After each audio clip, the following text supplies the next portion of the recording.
Most investors are chasing AI stocks and chip giants, but they're missing the real force quietly moving certain stocks right now, the US government itself, because when the White House steps in with billions of dollars, those stocks don't just move, they explode. And we just saw it happen again with USA Rare Earth, which secured a massive federal-backed package including roughly $1.6 billion in cash, $1.3 billion in debt financing, and a 10% government stake. And that news alone helped send the stock nearly 3x in about a month, just like we saw earlier with MP Materials. And that tells us something important. This isn't random, this is a strategy. Because rare earth materials are critical for AI data centers, advanced electronics, defense systems, motors, magnets, robotics, and energy tech. And right now, China controls about 90% of the global rare earth supply chain, which is a massive national security issue.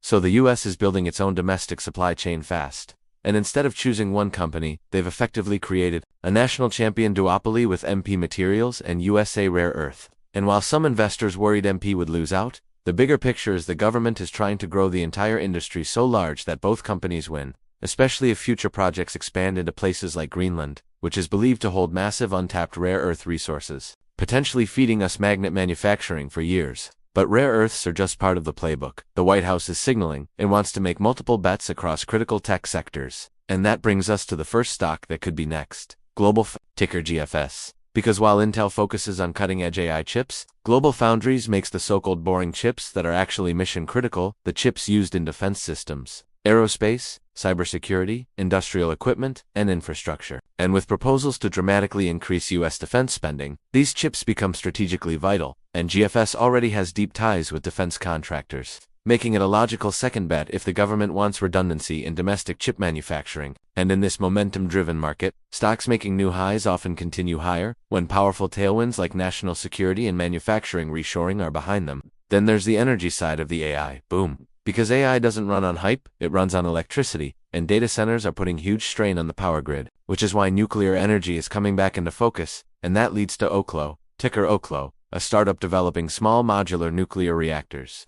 And this one has serious government connections. The U.S. Energy Secretary previously led the company. Sam Altman of OpenAI has been involved, and Oklo is part of early efforts to bring next-gen nuclear reactors online. And here's the key pattern.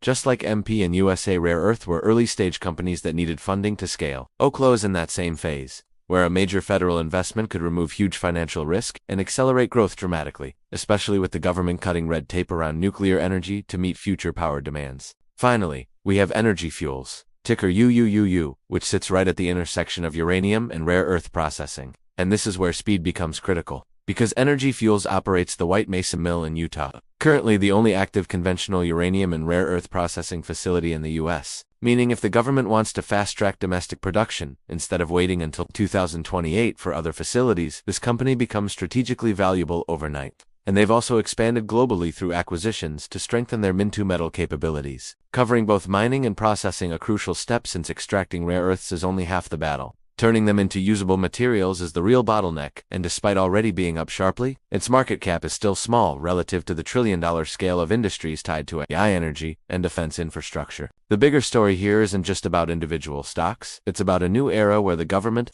and private sector are teaming up to win the AI and energy race, making multiple strategic investments across rare earth semiconductors, nuclear power, and critical materials. And when federal money enters small or mid-cap companies, it can completely change their risk profile, growth, trajectory, and valuation potential. But these are still volatile stocks tied to policy decisions, execution risk, and long-term industrial buildouts.